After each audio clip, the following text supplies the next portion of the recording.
Hey there and welcome back to another episode of Northwest Craftsman. If you watched one of my previous videos, we talked about tensioning the bandsaw blade, and one of the issues that I ran into is I still had a very rough wandering cut when I was done with it. I don't think that the tension was wrong on the bandsaw, but I do think that there was something wrong with the really cheap blade that I put on it. So I went ahead and invested in what is his name? Marc Spagnuolo with the Wood Whisperer recommends. It's from Highland Woodworking. It's their wood slicer blade. So I went ahead and invested in one of these, and today we're going to give it a shot. So here's one of the test pieces that I did previously. You can see that the cut itself is really, just really rough all the way through here. I was cutting through a knot, but through the rest of it, it really just looks like it wobbles and wanders a little bit, and then it's also just not smooth whatsoever. The other issue that I'm running into is when I'm putting pressure on this guy, it doesn't feel like it even really wants to cut. And yes, my teeth are facing the correct direction. That is one of the common issues that, get it in focus. That's one of the common issues that you can run into. So the teeth are facing the correct direction, but my thrust bearings are getting worn out more quickly than they should, or I think they are, given that I've only had one good use. This one is still in operating condition, but if we look down at this one, I don't know if you guys can see that all right. This guy right in here, this guy's all bound up already, and I think it's because I just literally cooked it because I was working it so hard this last time. So we're gonna go ahead and install this guy real quick. I'm just gonna time lapse that so that you guys can skip that. If you need to see how to tension your bandsaw blade, go ahead and check out the previous video and you can see that. But I'll go ahead and get this guy installed and we'll do another test cut and see what kind of improvement we have.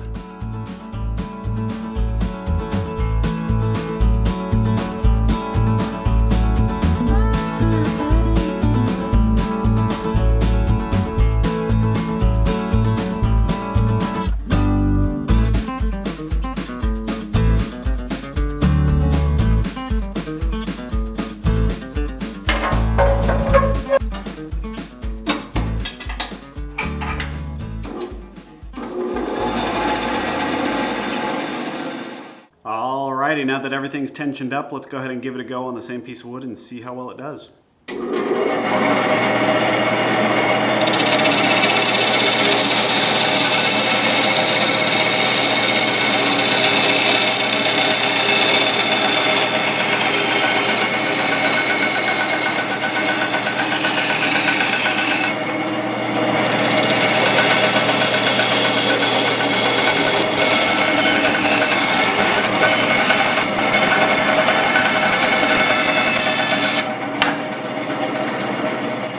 Well, no kidding. It definitely was the blade that I was on. Let that be a lesson to anybody that wants to buy a cheap bandsaw blade because it does not work.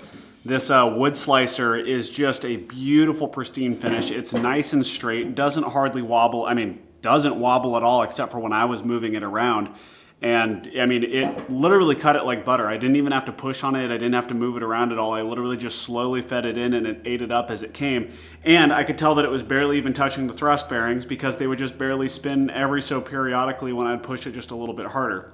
Well, there you go, guys. It literally could just be as simple as not having a good blade in your bandsaw. And I know this guy is ancient, and so there's a lot of other stuff going on with him. However, just getting a good blade in there really did make a big difference. Just the cutting experience was vastly different from where I was previously. So if you're in the market, it wasn't really that expensive either. The first blade that I got was a cheap $10 Bosch blade because I just needed to get something in it.